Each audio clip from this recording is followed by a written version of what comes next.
our second presentation here is being given by, well, Walter Bradley is a co-author who just entered the room, and Robert Marks. Who's standing on the side. Thank you. So, and there's a, yes, if you could connect that to yourself somehow. No staples. So this is your microphone, which can And perhaps this just dangles here? Yeah, or in the pocket as well. Or in the pocket, okay, too much in the pocket. All right. Thank you so much. This is my first time to speak at an ASA conference, and it is great to be here amongst other believers who celebrate the Lordship of Christ, and it's just delightful to be here. I've learned a lot. I'm still learning, and I'm going to make some presentations here, and maybe, hopefully, if you comprehend some of the things I can say, you can help me to make this better. I do want to recognize Walter Bradley, who was originally slated for this talk, and if it goes bad, I'll blame you, okay? So also, I want to acknowledge the Evo Informatics Lab and neoswarm.com. These are both my websites, and they contain a lot of the literature that we're going to look at here. I want to go through a number of things. The first one is, what is information? We have information which is spread out all over the place. You know, this has information, and the word is used very, very loosely. And we all know about the failure of Shannon and Kolmogorov information to capture the sort of information that we rely on. So let me spend a little bit of time on defining what is information. Is information energy? Well, certainly information can reside on energy, if you think about radio waves, so you can put information on energy. Information exists on matter. DVDs have a bunch of little optical pits, right? And there you have information which is placed on matter. However, we have to ask ourselves if indeed this is information. Does this mean that if I was to take a DVD and I ran it through a shredder, would I be destroying information? How many think I'd be destroying information if I ran a DVD through a shredder?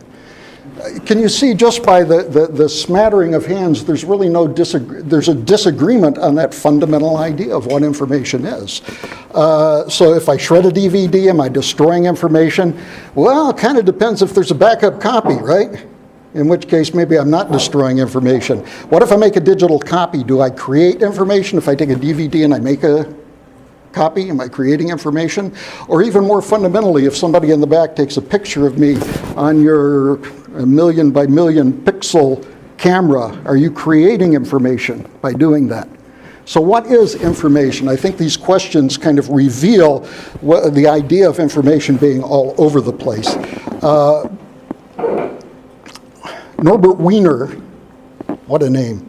He's the founder of cybernetics. And he said, information is information, neither matter nor energy. And in fact, we have a lot of study of biology, a lot of study of physics, but really information is part of our universe. It's everywhere. And there's been no deep study of exactly what that information is and how it plays upon this world that we live in. In the beginning, I don't know if you ever thought about it, God hovered over the waters, and in the beginning, what did God do? He made information, didn't he? He took everything and took it out of order and put it in order, in some sense, in information. Shannon information fails to do or to capture the sort of information that we want to talk about. Claude Shannon admitted this. He said he created information for the purpose that he was using, which was with communication systems. I will be proposing here a different method, which is called algorithmic specified complexity, so stay tuned for this, which is a technique wherein meaning can be measured in bits.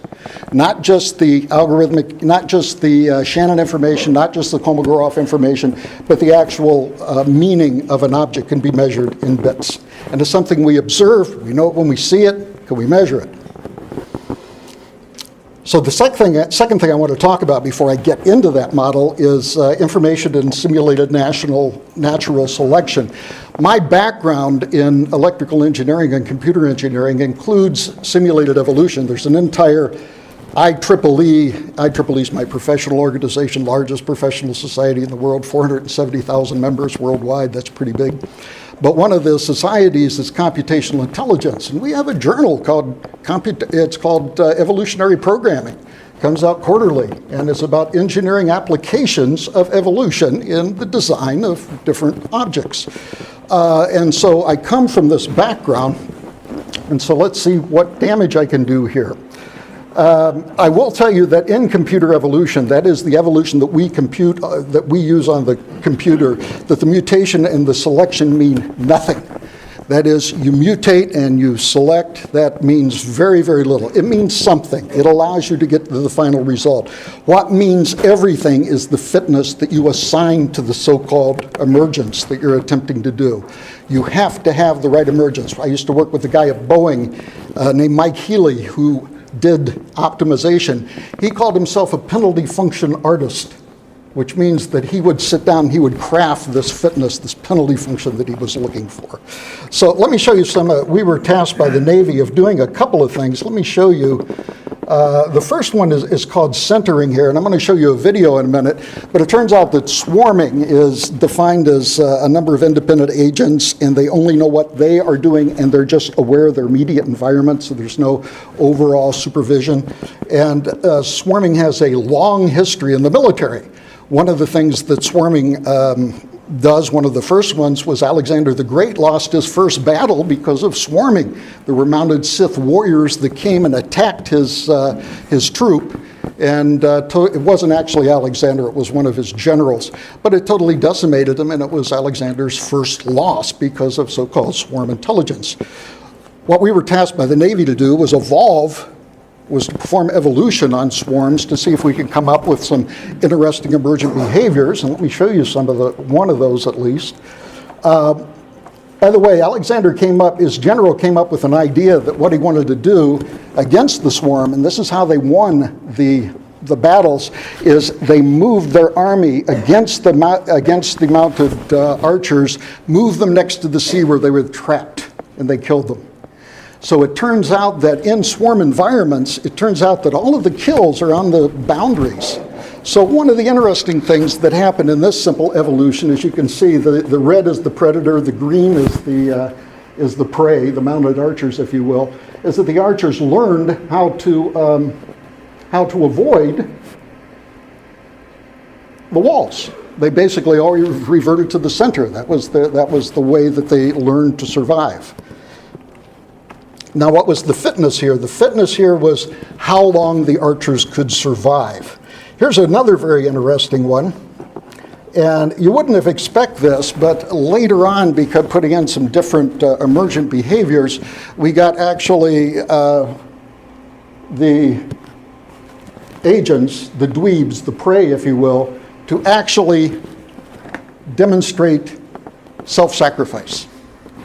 So what would happen is that one of the agents would come out, all of the predators would run around and chase that one agent while the others were safe, and that one agent would sacrifice himself for the good of the entire herd.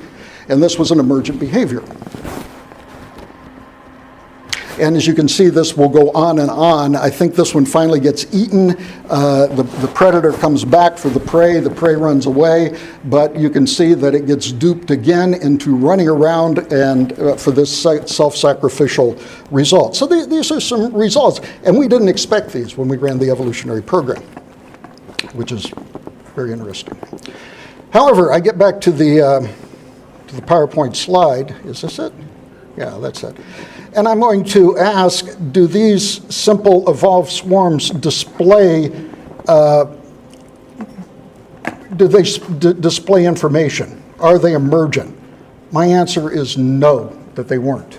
I had laid out in these programs numerous scenarios, and the computer, through an evolutionary sort of search, looked through these scenarios and found these. The ones they found I wasn't expecting, but in retrospect, looking back, you could see, yeah, this happened, oh, that was really good. So I would maintain that there is exactly zero information which was generated by doing this. Part of it was the fitness, which was allowing the swarms to survive as long as they could. Gregory Chaitin is probably one of the greatest mathematicians of the latter part of the 20th century. He, along with Kolmogorov and Solomonoff, created Kolmogorov-Chaitin-Solomonoff information theory. Some people know this as Kolmogorov information theory. And he came up with a very interesting statement. He said, "The honor of mathematics requires us to come up with a mathematical theory of evolution and either prove that Darwin was wrong or right." He wrote a book about this, and we actually showed very nicely in his book where he was putting information in order to make his evolution work. We actually shared the paper with him. He's a professor in Argentina right now, and he liked it. He said, "Man, thank you for the thoughtful understanding. I can see what you're saying. Would you send me a copy?" We sent him a preprint so I can share it with my class later. But anyway, I like this guy's idea. It would be nice if there was a certain type of mathematical model. The idea of a model, even a mathematical model, especially in computers, goes back to the 1960s. People were saying we have had this sort of evolution for a long time, and people were excited in the 60s by the advent of the computer with the idea that it would be possible to now simulate on a computer evolution, which would never happen in real time. And here was one of the people that did it. Here is the result of that. After, in 2014 or whatever, probably the most famous artificial life and evolutionary was Tierra. Tierra was it was written by a guy named Thomas Ray. It was supposed to explain the Cambrian explosion. He tinkered with it, he messed around with it, and finally abandoned it as hopeless. It was his computer model to perform the Cambrian explosion. Evita was very famous in the Dover trial, if you're familiar with that. The co-authors of Evita, one of them, Pinnock, came and said, "Yeah, I have simulated information." But just like what I showed you with the swarm, the analysis of Evita showed that the authors had placed the information into the program in order to make it work. In other words, Evita had an intelligent designer. There was actually no question about it. There was another one, EV, and then Gregory Chaitin's Metabiology. That's the book that he wrote. It's called Proving Darwin, if you want to buy it on Kindle. But all of these have failed because either with Tierra, it was just a failure. He didn't do anything close to what he wanted to do with the Cambrian explosion. The other ones didn't because they were teleological. They had a goal in mind, and all of the information that they needed in order to make them successful was placed in the program. So it's been a failure. These are results in computer science that debunk the idea that one can do this. The so-called no-free lunch theorems, late, I think it's 1997, Walter McCready, idea of conservation of information, active information, and Bayesian ceiling, which I won't get into, but the basic idea of Bayesian ceiling is once you have any dynamic process, it has a certain limit that it can go to and it can't go any further. Now, this actually brings us into kind of a different area. Many of you have heard about, I think it was a month ago, the purporting that the Turing test was passed. Anybody read about that? It was a guy named Gustman, I believe. And the Turing test was something generated by Alan Turing. By the way, interesting on Alan Turing, he lost his love in high school, and he turned from God. He became an atheist, and he decided to dedicate the rest of his life to proving that man was a machine, and as a result, founded computer science. That's the motivation behind what Turing did. The guy was a genius. He's recognized as the father of computer science, and it just goes to show no matter what your ideology is, if you pursue the truth, you're going to get it. But Turing test is totally not a test of artificial intelligence. I'm going to fold this back into the evolution just in a minute. Here is a modern take on the Turing test, which is so true. It says, though progress towards Turing's dream is being made, it's coming only on the strength of clever but shallow trickery. For example, the human creators of artificial agents that compete in present-day versions of the Turing test know all too well that they have merely tried to fool those people who interact with their agents into believing that these agents actually have minds. If you're familiar with Serling's room, his argument against that a computer will ever understand what it does, this plays very well to this. This was Berksfjord. He's a great guy in this area. He actually suggested the Lovelace test for so-called strong AI. Strong AI means that a computer will be generated, if it passes the Lovelace test, a computer will be generated that computes something that wasn't expected by its program. That's the Lovelace test. And that's the new hurdle that artificial intelligence has to pass over. Ada Lovelace, by the way, was one of the, some say the first computer programmer, worked on Babbage's work, Babbage's computing machine. So we have all of this. Now, here's a conclusion that I come from, and I need your help on that. I know I'm asking you to assume everything I told you is true, but just assume it for a minute. If there are insufficient probabilistic resources in the multiverse, something possible can be impossible. This is actually Borel's theorem, or Borel's law. It's something which goes back for many, many years, and I could do a lot of quote mining here. But I can stand here, and it's possible that my left foot will tunnel through the floor, right? Quantum tunnel through the floor. There's a finite probability that that will happen, but it will never happen. The probability is just too small. There is a probability in the universe that you could go out and in the entire universe choose 5 atoms. I could go out and choose 5 atoms, know nothing about the 5 atoms that you chose, and that those atoms would be the same. That's possible. No, it's impossible. It will never work. There are certain probabilities beyond which things simply become impossible. And computers can't simulate unguided natural selection. I think that's beyond a doubt right now that the creator of the computer must infuse information into the program in order to make it work. And remember, this is important, computers, Turing machines, can compute any algorithm. That's their purpose. They compute algorithms. So if you're given an algorithm, you can implement it on a Turing machine properly. So here's my conclusions. Even the evolution requires probabilistic resources beyond the multiverse. And I use the word multiverse here on purpose. This is my understanding of string theory, saying we can have over 10 to the 1,000th parallel universes. And even if we did that, we would not have the probabilistic resources in order to allow these things to work. Or evolution is a meta-Turing process. It can't be explained by a Turing machine. It can't be explained by a computer. Now, this might at first sound kind of crazy, except that we're seeing meta-Turing machines occurring all over the place.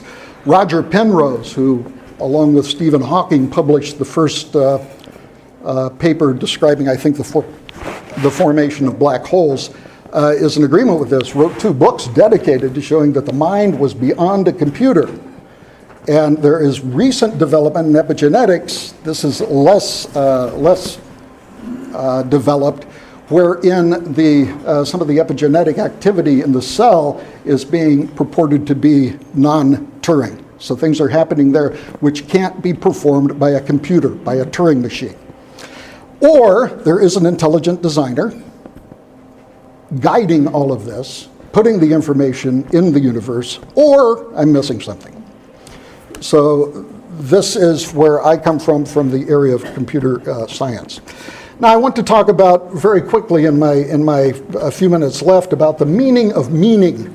Remember in the beginning we said we didn't have a way to measure information. I'm going to propose to you a way that we can actually measure the meaning in information and how it works very well. The actual impetus on this is that we're all familiar that if you have a DVD, you can have Braveheart on it, or you can have a bunch of noise, right? But it both takes up the same number of bits, Shannon bits. Same thing with Kolmogorov-Chaitin-Solomonoff theory. By the way, this Chaitin is the same guy that we talked about previously, that wrote the book on evolution.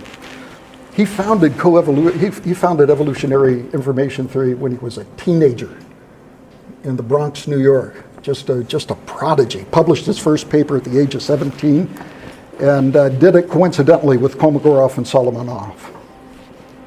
5? Oh, I thought I had. Okay. Oh, okay. So Kolmogorov-Chaitin-Solomonoff information is simply the length in bits of the smallest possible lossless compression. we're all familiar with compressing files. There exists a maximal compression that you can have on a file, and that, ever how big that is your Kolmogorov or KCS information. Now there's conditional KCS information, and here is the kind of weird thing about this metric that I'm imposing, is that meaning is in the eye of the beholder. If I ask you to look at this, does anybody read this or even know what it is? Well, it's not only Arabic, but it's upside down in a mirror image of it. But the point is, somebody like me that doesn't know Arabic, that doesn't have any meaning. I don't have the context to give that meaning, do I? And most of you don't either. This is a great example. Anybody seen this picture before? You will look at this and you'll say, that's just Walter has, yeah. You'll just look at this and you'll say, it's just a bunch of blobs. But I tell you something, once you see it and once I show you what it is, it will be in your mind forever. And what your mind is doing is looking around for context to place this in so that your description of this will not be big red blob, it will be cow. It's a picture of a cow. And the cow is over here, he's looking over his shoulder at you. Here's the two eyes, the ears, and the nose. So right there is the face of the cow. How many see it now?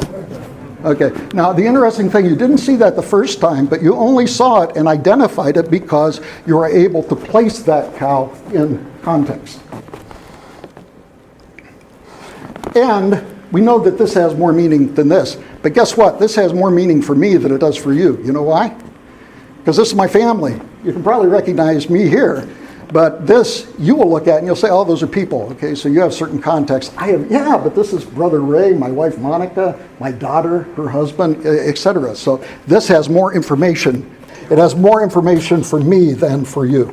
So the conditional Kolmogorov complexity is simply the Kolmogorov complexity given context. These are like little subroutines that are attached to the file from your experience and what you have in order to establish context. Here's algorithmic specified complexity. It's the natural difficulty of the problem minus the conditional Kolmogorov complexity. I won't belabor the math because I know it's not a lot of fun. Let me give you one that's kind of very recognizable. In playing poker, we all play poker as Christians, right? In playing poker, a royal flush has meaning. It has meaning, right? Why does it have meaning? It has meaning because out of the 25 million or 2.5 million possibilities, there's only 4 that are royal flush. Let's look at the Kolmogorov complexity. To specify a royal flush, what do you have to do? You condense the file into identifying the suit. 1 out of 4. That's it. That's all the information you have to know.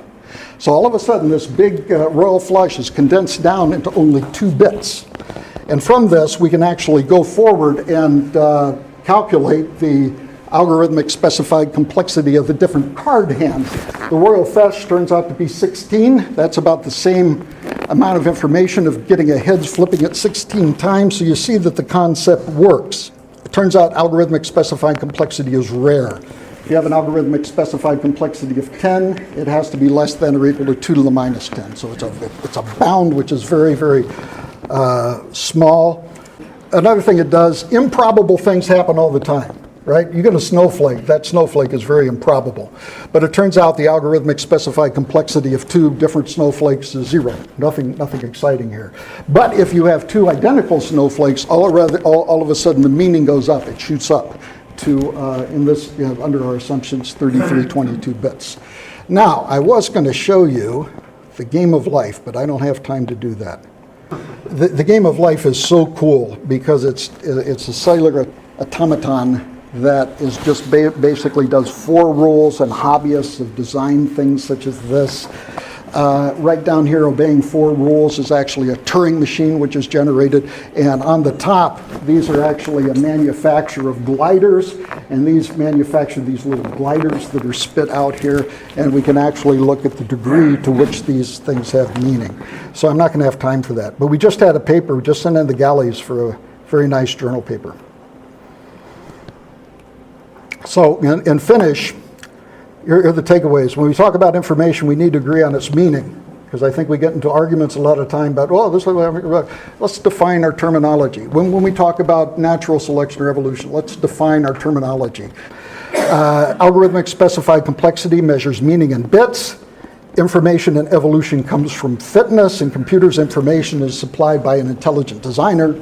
That's the way it is here. Time-varying landscapes require even higher levels of design to achieve ASC. I don't have time to go into this, so I won't. And if there is not an intelligent designer, could the development of life be non-algorithmic? In other words, could it be like the mind that no algorithm can explain what is happening? So that's the state of our research now, and that's it. Thank you for your. We